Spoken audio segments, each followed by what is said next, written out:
Social మీడియాలో కాంగ్రెస్ మహిళా నేతలపై చేస్తున్న ట్రోలింగ్ ను నిరసిస్తూ గాంధీ భవన్ ముందు మహిళా కాంగ్రెస్ నేతలు ఆందోళనకు దిగారు. ట్విట్టర్ టిల్లు కేటీఆర్ మహిళలకు క్షమాపణ చెప్పాలంటూ ప్లకార్డులతో నిరసన చేపట్టారు.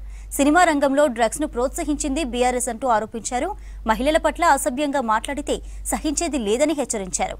మహిళా కాంగ్రెస్ అధ్యక్షురాలు సునీతారావు ఆధ్వర్యంలో కేటీఆర్ దిష్టిబొమ్మ దగ్ధం చేశారు.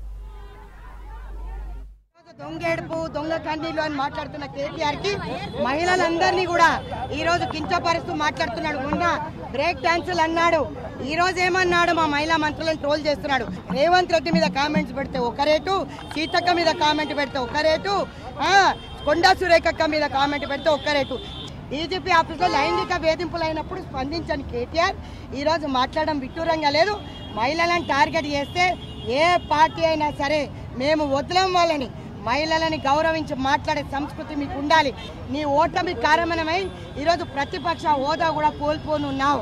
రాబోయే జాతకం కాదు ఇది, నెల రోజుల లోపట ఆమ్ పార్టీ ప్రతిపక్ష హోదా కూడా పోతుంది.